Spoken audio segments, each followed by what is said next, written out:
So let's start with this. So we went into a virtual draft, and everybody was kind of freaking out, John, about technology and how is it going to work. And then you tied for the most draft day trades. So take me through maybe one of them. Was it frenetic? Was it, did you have it planned? I mean, you were doing all these trades. That goes kind of counterintuitive, John, to what people thought would happen in the draft. So give me one, how you pulled it off. Well, I would say, first off, I wasn't too prophetic because I think right before I was asked, and I said, what do you anticipate in this virtual draft? And I said, well, I think there'll be less trades because, some of the obvious ones up front, you can do a lot of legwork. But then as I always use what I learned at Fox, John Madden used to say, what happens when a game breaks out? You can do all the pre-planning you want. Right. But then once you get into the draft, hey, you got to be able to adapt. But the one thing I think where I feel really good about where we're at as an organization is we entrust a lot of people to do their job. And so what you had to do is, we had basically split the league. Adam Peters had 8 teams, Mark Mayhew had 8 teams, Parag Marate had 8, and I had 8, and we we split it and such that, trying to anticipate, okay, if we do get to a point, we all can't be on the phone at one time, at one time on a Zoom at one time, so we have to be able to trust people. And in a couple of those instances, I think the Aiyuk trade, I was dealing with Spielman, but the Tampa trade, I think Adam Peters was dealing with his counterpart, John Spytek, and then they just kind of, hey, do you want to go with it? Here's the trade, and bam, we pulled the trigger. And so I give all the IT guys, the video guys, I know within our organization, they were the MVPs of this whole thing. And then at the league, I think they did a tremendous job. It really felt like it went off without a hitch in terms of any technological hiccups or anything like that. It was pretty smooth. One of the positions that you have done a really good job in your staff is skill positions. And we've said before, it's a position that has sometimes flummoxed even Bill Belichick and Pete Carroll. You have nailed your tight end picks, your wide receiver picks, and it's not an easy position. If you go back 5 drafts, John, there are I think it was like 20 wide receivers taken in the first round. I could argue 12 to 15 have whiffed. Yours have not.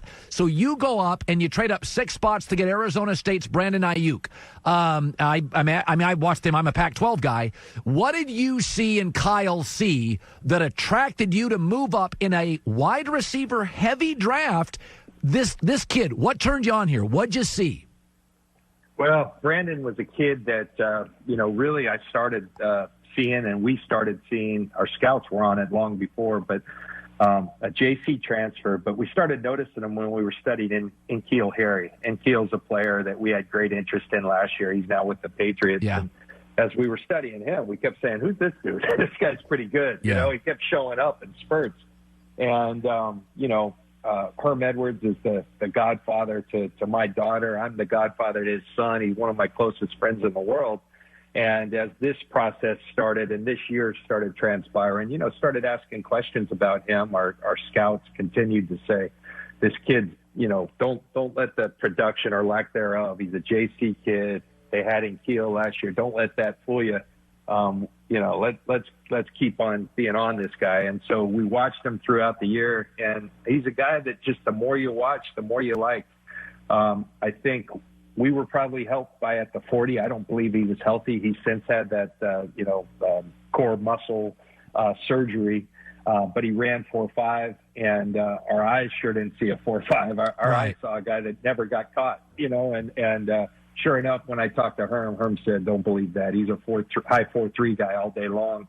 And ultimately what we liked about him, Kyle and his staff, that's one reason when you talk about our hit rate on receivers, and it hasn't been perfect, but they do a tremendous job. They've been in this system for a long time. So, when you're trying to project with all these college offenses, you have to look at traits, and that's what we do. We spend a lot of time, and sometimes it's what's a guy look like with the ball in his hands, because if he has that movement in him, we believe we can teach him how to run routes. And Brandon was a guy that we thought ultimately there were a couple guys in the draft that we thought ascended above everyone else, C.D. Lamb and Brandon, that had they could do it all. They had the strength to deal with all the holding and man-to-man bump and run coverage that's going on in today's football. But then the speed that with the ball in his hand, with the ball in their hands, or to separate before, during the route, that is special. So kind of the complete package with him. And then talking to Herm, he really sold me on the kid. How competitive the kid is. At the end of the day, I think once he passed Philly at 21, we picked Kinlaw at 14. Aiyuk is the guy. Had we got stuck at 13, a couple more moves, he would have been a guy we would have taken, and that probably would have raised some eyebrows. Right. But we really liked him. And when he passed Philly at 21, Kyle and I looked at each other in that Zoom and said, we never intended to move up, but we at least have to give it a go. Unfortunately, we were able to do something with Minnesota at 25. It's interesting. 3 of your 5 picks are SEC kids, a Tennessee receiver, a Georgia tight end, and Javon Kinlaw, South Carolina defensive tackle. I had a GM tell me years ago, he goes, outside of quarterback, if you just drafted all SEC players, you'd probably have a pretty good football team. I always feel it's easier to predict an SEC football player to the NFL because they're playing against more NFL bodies. So when I watch Javon Kinlaw, I look at him and I think, oh, he's beating guys in the SEC that are going to play in the NFL. That my theory has always been, if I was a GM, I would lean SEC because if Tua can light up LSU on one leg, then Tua's an NFL quarterback. Do you ever think of it like that? I think you do, and not necessarily like, hey, that's all we're focusing on. But I would tell you with Kinlaw, what I like to do, watch him against the best competition. His 2 best games this year were against Alabama and Georgia, I felt. And so when you can go up and dominate, these are guys who are going to play in the league. Also what happens, you develop relationships. We were incredibly comfortable with Will Muschamp because he gave us such an accurate depiction of Deebo Samuel last year. I didn't know Will. I had met him once, but we called on Deebo, and he hit all his strengths, but he also hit and not even weaknesses, just realities of who the person is. And he depicted Deebo so well. A year later, I said, Kyle, we got to pick up the phone and call Will about Kinlaw because he was so darn honest. And he said, absolutely. So sure enough, we made that call. Muschamp goes above and beyond and telling me about Javon, the player, the person, then tells me, hey, call his junior college coach. He knows him better than anybody.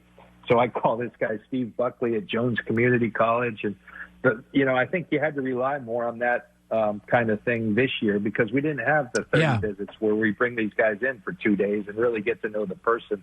So the relationships came in handy. But, yes, for the SEC players, Charlie Warner and Jawan Jennings are 2 players. And it does help when you see them against the best competition. Guys at Ohio State aren't bad either because that's not the SEC, but they got a load full of talent right now.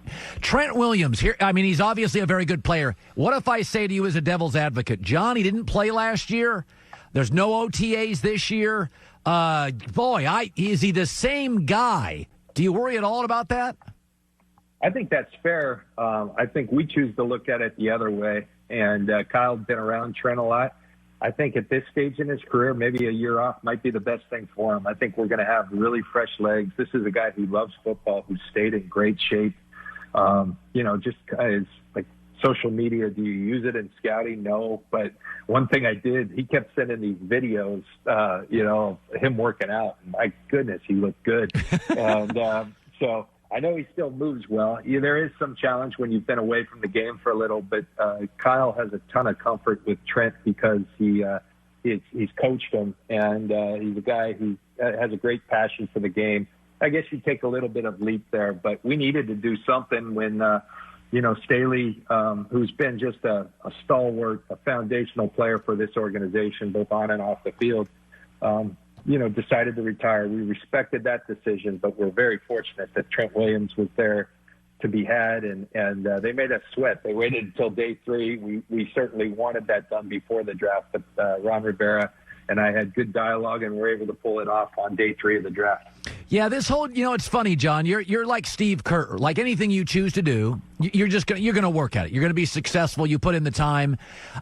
Is there one thing about GM that is more challenging, maybe. I would have never guessed. I talked to a GM once about this, and he said, listen, man, he goes, you got an owner to balance. I get calls at 3 a.m. He goes, there's a little parental stuff going on here. That he was telling me this about a year ago.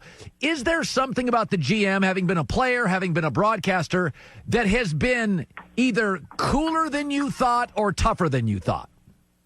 Well, I think there's things on both sides. Cooler than I thought.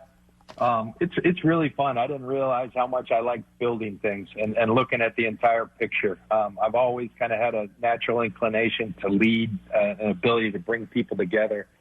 And I think that's one of my strengths is I'm not afraid. I think some people see it as a weakness to listen to a lot of people. There were a lot of smart people already in place. When I got to San Francisco, Parag Marathe is a great example. Yeah. And he had been vilified a little, but he's brilliant. And he helps me a lot when it comes to thinking about salary cap and trades and things. Kyle is a guy. I wouldn't have done this had I not linked with the coach that I thought was special. Tougher. It just never stops, Colin. It never stops. And you're right. At all hours, you better be available. I do think that's where having played, people say, a non-traditional route. But being a player, I think it gives you a great ability. The best teachers that I was around, the Tony Dungy's, the Bill Walsh's, the Mike Shanahan's, is just focus on what you can control. You got 1,000 things going, take one thing at a time. And I think having been a player, it is great training in that respect. And then you just trust your people. So we're having fun. There's a lot of people that are real talented that I'm competing against, that we're competing against, and I'm enjoying it. I feel like we're getting better. Last year was tough getting that close, not pulling it off, but we very much want to get back and put ourselves in position to compete for championships, and I think we've had a good offseason to do that. Yes, you're getting the high draft grades. Great talking to you. Always appreciate it, and I follow you. There's very few people in sports that are easier to root for than John Lynch, buddy, and keep it up. Thanks, man. Thanks a lot, Colin. Best to you and your family. All right, you too. Hi, everybody. Thanks for watching. Subscribe here to get the latest from the show. Also, be sure to check out more of the best clips from The Herd or go watch a few segments from other shows on FS1.